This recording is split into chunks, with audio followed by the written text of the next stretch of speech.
जब बहुत जन्मों में किए गए पुण्यों का भाग्य उदय होता है, तब जाकर के सत्संग प्राप्त होता है। कई बार ऐसा अनुभव हम लोग करते हैं कि हम बहुत अच्छा कर रहे हैं, हम जीवन भी बहुत अच्छे से कर रहे हैं, बहुत सिस्टमेटिक ढंग से रह रहे हैं, किसी के साथ छल नहीं करते, कपट नहीं करते, पुण्य करते रहते हैं, अच्छी अच्छी क्रियाएं करते हैं, लेकिन रिवर्ट में हमको नेगेटिव ही मिलता है। संसार में ऐसा कोई व्यक्ति नहीं है जो पॉजिटिव करता हो और उसको पॉजिटिव ही मिलता हो। ये संसार की एक प्रक्रिया है। और एक बात बहुत ध्यान से सुनिएगा कि अगर आप पॉजिटिव करते हो और बदले में आपको नेगेटिव मिलता है, तो इसका मतलब ठाकुर जी आपको और सुंदर करना चाहते हैं और तराशना चाहते हैं, इसलिए विपरीतताएं जीवन में आती हैं।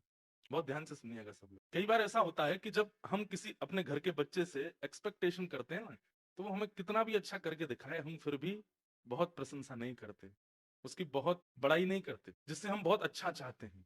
उसको थोड़ा थोड़ा कभी बोलते रहेंगे, नहीं अभी ठीक नहीं है, ऐसे करो, ऐसे नहीं ऐसे करो, ऐसे नहीं ऐसे करो। शुभ चिंतक जो होता है वो ऐसे ही रहता है, लेकिन जिससे हमारी उम्मीद खत्म सी हो जाती है, जो बात बात पे चिढ़ जाता है, बच्चा चिल्लाने लगता है, लड़ने लगता है, उसको वो जो करे बहुत अच्छा है बेटा, बहुत बढ़िया, मैंने तो कमाल कर दिया, तेरे जैसे तो कोई है ही नहीं।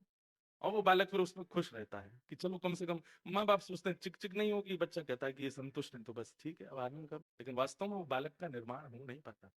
ठीक वैसे ही कई बार हम बहुत अच्छा अच्छा करते हैं, लेकिन रिवर्ट में हमको अगर नेगेटिव प्राप्त होता है, तो इसका मतलब ठाकुर जी शुभचिंतक हैं और अच्छा हमको बनाना चाहते हैं और अच्छा तराशना चाह रहे हैं और अच्छा कुछ सिखाना चाह रहे हैं। पर आप बहुत अच्छा अच्छा करते हैं और आपके संग भी सब बढ़िया ही बढ़िया चल रहा है, सब आपसे राजी हैं, सब आपसे प्रसन्न हैं, सब आपसे खुश हैं, तो फिर चिंता करना कि कहीं मैं चिक चिक करने वाला बालक तो नहीं हूं, जो मेरी हर स्थिति से ठाकुर जी राजी से हो गए, प्रसन्न हो गए। वास्तव में ऐसा होता है कि जब हम बहुत अच्छा अच्छा करते हैं, तो वो सब जमा होता रहता है, ठाकुर जी जमा करते हैं, बदले में हमको नकारात्मकता या दुविधाएं देते हैं कि तुम और निखरो। और जो जमा होता रहता है उसका परिणाम कब मिलता है? तब कहते हैं सत्संगमम चलभते पुरुषो यदा वे। ठाकुर जी जब हमारी स्थिति से प्रसन्न हो जाते हैं ना, हमारे अब तक के जीवन से आनंदित हो जाते हैं, तब ठाकुर जी कहते हैं चलो अब किसी रसिक को इसके पास भेजते हैं, उसकी वाणी से इसको लाभान्वित कराते हैं। ये बात हम आए हैं गोल्ड कोस्ट में कथा सुनाने इसलिए नहीं है, ये वास्तविकता है।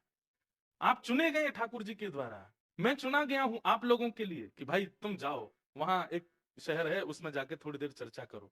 अब भले ही आप यहाँ जितने भी लोग बैठे हों, अब ये भी एक बात हो सकती है कि भले ही लोग यहाँ पर इतने बैठे हैं, लेकिन ठाकुर जी ने किसी एक के लिए ही पूरे कार्यक्रम को करवाया है।